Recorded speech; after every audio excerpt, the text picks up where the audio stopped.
between Kevin and Lisa.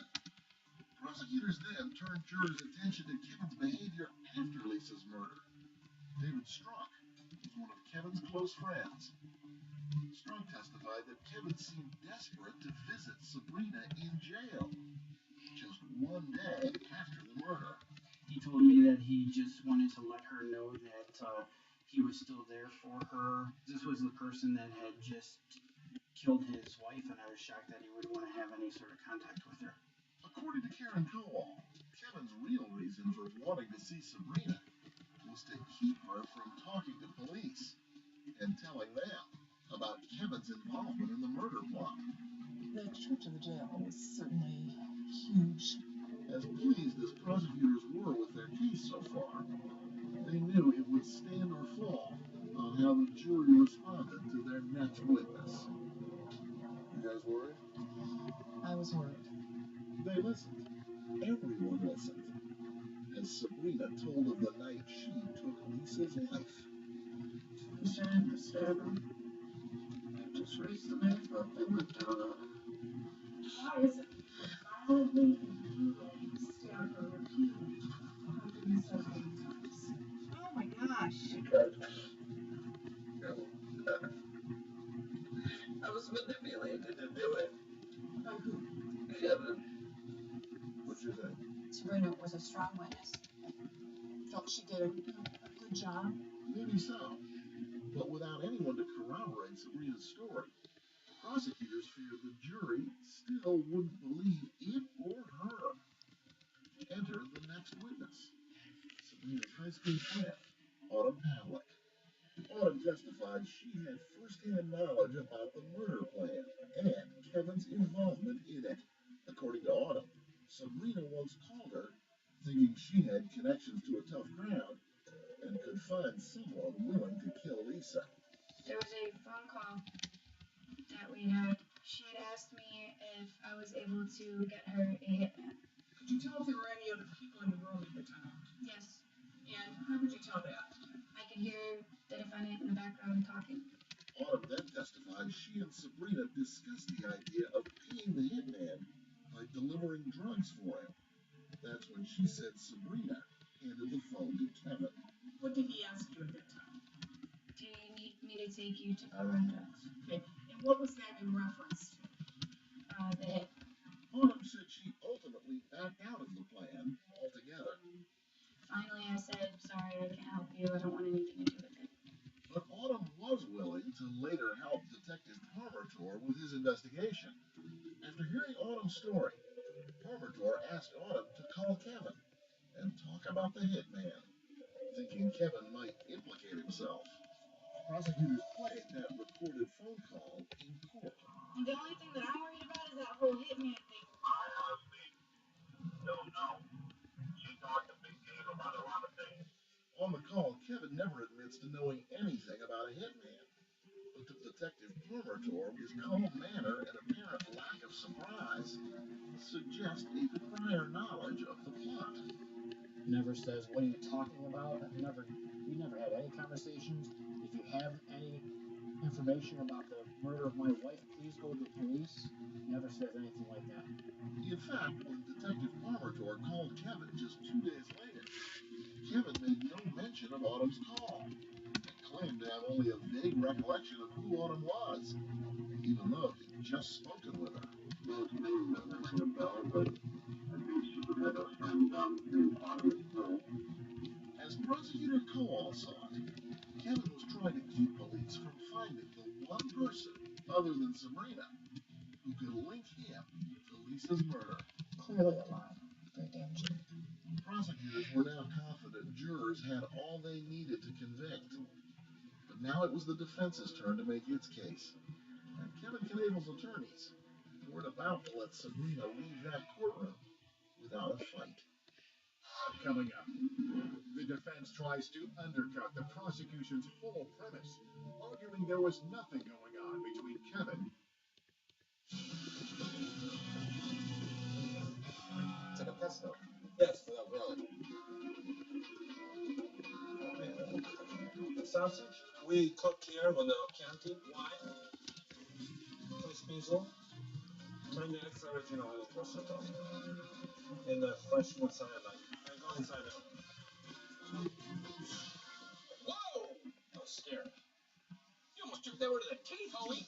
He's already ready to turn. Yeah, check for the bolo. Here's some more down. I mean, it's so fast. A little brulee on top.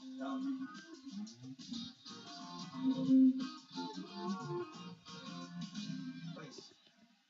Go ahead, because it's going to be 9,000 degrees. Yeah, go ahead and burn your mouth right on. I don't care.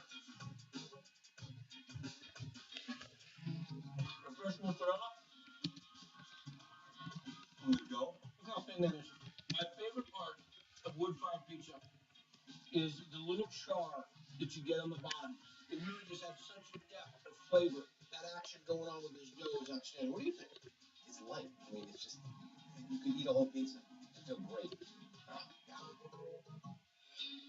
Life-changing pizza. Fluffy, but it's still crisp. It's got great texture to it. It's great.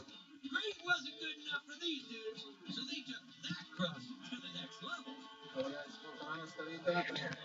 It's a fried pizza, which is amazing. That's it. It's giving it the claw. We make a hole because you know it would be half hour. How long will they be in the fire? 25 seconds. What temperature we have? 350 on that? 400. 400. These are the salts.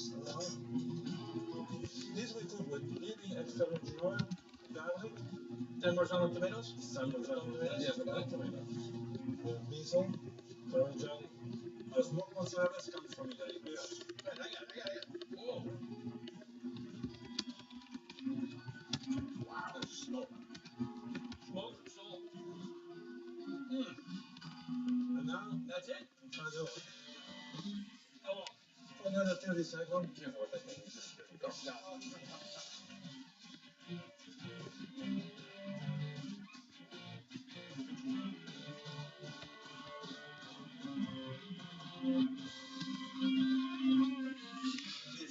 Okay.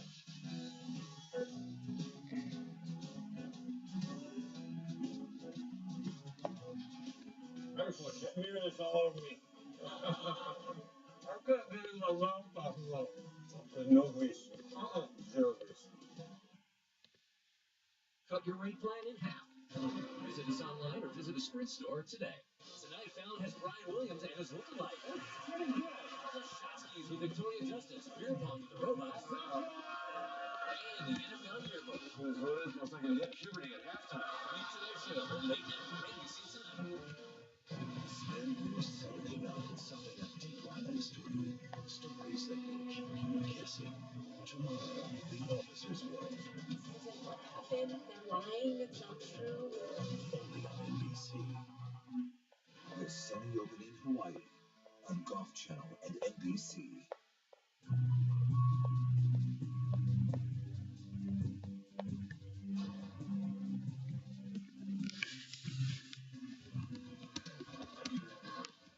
Kevin Knafel's defense attorney, Mike Connick, felt pretty confident as he prepared his counterpunch before the Lake County Court. Did Kevin have anything to do with Lisa's murder? No. Did he have any sexual relationship with Sabrina? No. There was not one scintilla of physical evidence to tie Kevin to any of these crimes. Connick began trying to dismantle the evidence the state did present. He challenged the county employees who had testified they believed Kevin was acting inappropriately towards Sabrina, asking why they didn't report such behavior before the murder. At that time, if you had a serious concern, you would have filed a report, wouldn't you? I would have filed a report if I thought it was a serious concern. I did not file a report on this. There were 8, 10, maybe 12 witnesses that are mandated reporters. If they see any form of abuse, they have a mandatory duty to report it. And none of them did. And all of them testified that they didn't do it. No one reported inappropriate behavior, said Connick, because there was nothing to report. Lisa, ironically, was a mandated reporter. She never reported it. Connick then addressed the large number of texts between Kevin and Sabrina. I don't find that shocking. Either did Kevin's sister, Chris Ann. There's more texts between my husband and one of my daughters than my husband and me. It doesn't mean anything. But what about those who testified Kevin acted suspiciously immediately after the murder? I don't think I'd want to have to come home and find out that my wife was butchered, and then have other people criticize what my emotional response to that situation was. Kevin's friend Linda Cover agreed, even if the emotional response was to try and visit Sabrina in jail just one day after she'd murdered Kevin's wife. I thought about that, and I'm thinking, I want to say, why in the hell? What's the matter with you? Linda Cover also believed Kevin was unfairly judged for filing the life insurance claims as quickly as he did. Kevin, she said, had to think about the welfare of his children. Now I have to be the sole support. Now what am I going to do? A great deal of the state's evidence, where witnesses said he's not acting the right way. He's not acting normal. As soon as somebody can tell me what normal is, I'll be happy to adopt it as a notion. Connick applied that same argument to the criticism of Kevin's muted response to the mention of a hitman on Autumn Pavlik's recorded phone call. What was he supposed to do? Was he supposed to be angry? Was he supposed to be defensive? I think what he was supposed to be was something. And that's kind of Kevin's demeanor. You can't pass judgment. But what about Autumn's testimony that she spoke directly to Kevin about hiring a hitman to kill Lisa? Connick dismissed that testimony as being inconsistent and unreliable. During cross, Connick asked Autumn to read a transcript of her initial interview with police when she was asked if Kevin was ever a part of her conversations with Sabrina about trying to hire a hitman. Why don't you read me your answer on page 32 at line 3? No. Well, no, we were on the phone and she didn't really talk about it in front of him, and I don't think he knew that I knew. She ultimately acknowledged Kevin was never present or on the phone during those conversations about killing Lisa. But Mike Connick knew it would be his cross-examination of Sabrina that would determine Kevin's fate. Sabrina is a seriously disturbed human being. The murder itself, he said, was all the proof the jury would need of that. Recognize this knife? Yes. Yeah. When you began slaughtering Lisa in April, this knife was straight, wasn't it? Yes. And you attacked her with such vigor and force, anger and rage, you managed to put a 20-degree bend in a stainless steel knife, right? Connick continued pressing, hoping to show Sabrina was motivated not by manipulation